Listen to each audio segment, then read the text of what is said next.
I joined up and we went to the showground, and the government was having trouble with loading and unloading ships at the time, and my first fortnight in the army was spent loading and unloading ships in Sydney Harbour. And then after that I was transferred to Dubbo, Central New South Wales, to do my army training. I was only there 6 weeks before I was given final leave and was sent to the Middle East in early October. We were reinforcements then to the 2nd 33rd Australian Infantry Battalion, and we were then trained in desert warfare for something like 8 to 10 weeks before we joined our battalion, and they had just finished their war with the Vichy French in Syria, and we joined them.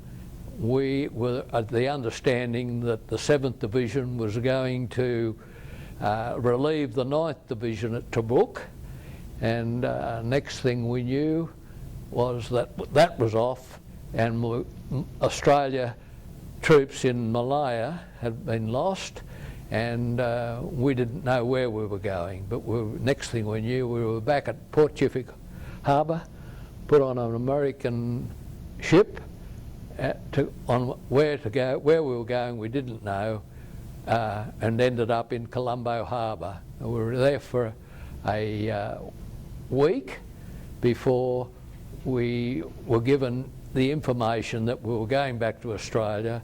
Apparently at that time there was quite a discussion from the Australian Prime Minister and the British Prime Minister as where we should go, and the Australian Prime Minister said, we want them back in Australia.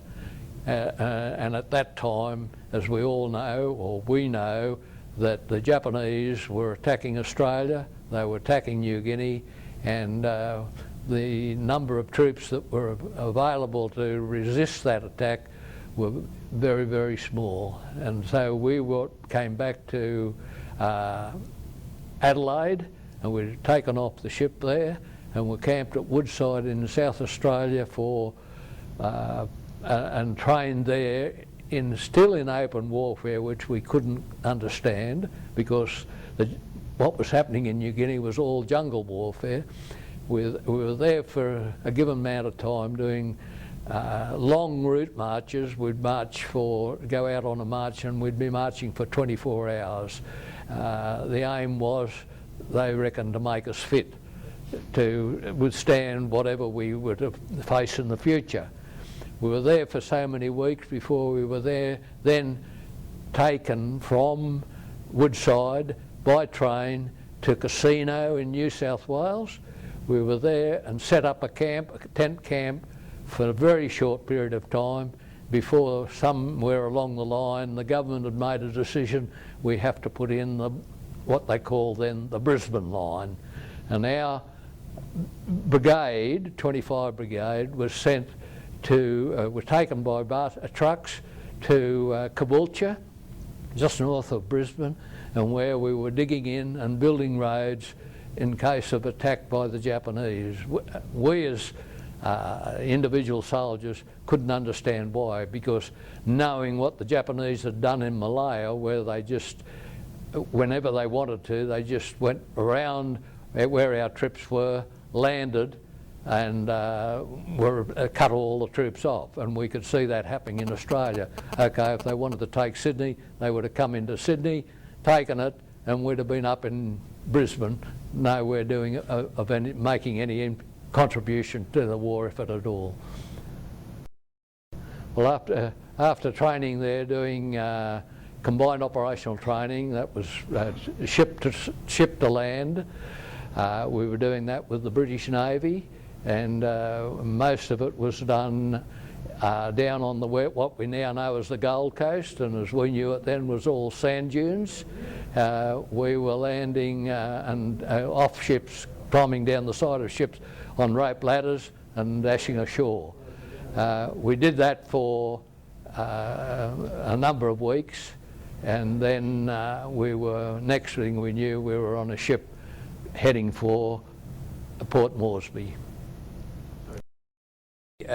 First off, we moved out and started to go down from Yaburi up, and we started to go up what they call the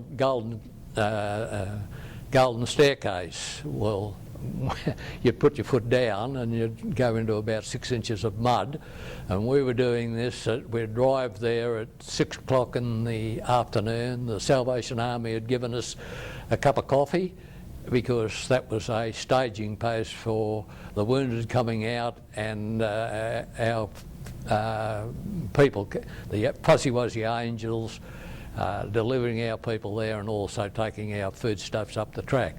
We went from there, and about halfway up the track, about 10 o'clock at night, we got words, okay, you can bed down for the night.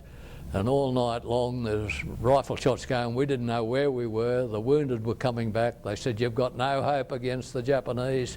You'll never, never send them back. And all this was going on. And there were fireflies all through the jungle. The jungle seemed to be lit up to me like a city. And being a young chap at the time, and having lived in Kulnura all my life, it was all new to me. And anyway, he said, get off the track, and bed down for the night. Well, first thing I did was put my steel helmet on. There was an old rotten log there. I thought, oh, I'll lie alongside this. If someone fires a shot at me, it might save me, but we'll see. Anyway, from there, next morning we were on the go again from 6 o'clock, and next thing we were at the top of Iraboa Ridge, and then next thing you knew, you were going back down again. And you know, these drops were about 1,000 feet, and you'd get to the bottom, and you'd run through a stream, and then next thing you're going back up the mountain again. And this continued on until we eventually we met up with the Japanese, and our first conflict with them was that we lost 2 or 3 of our officers. The decision was made by our brigadier that we move back to Iraboa, because there he could split his troops, battalions along the ridge, and the Japanese couldn't infiltrate round us. Our company was given the job of ambushing the Japanese on Emmett Ridge. We were there, we were set up at night and expecting them to come through at night, because that's what they were doing.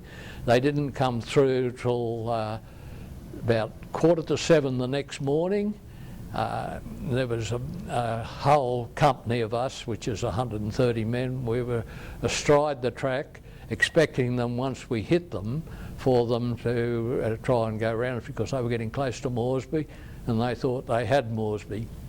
Anyway, we weren't allowed to fire a shot or do anything until our company commander fired the first bullet, and he fired the first, and there was we didn't lose a man, and we got 60 of them.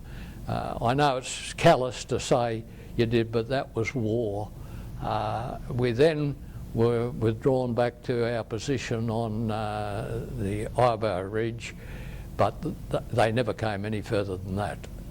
But I understand since then, history has told us that the decision had been made by the Japanese that they would withdraw because of their supply lines.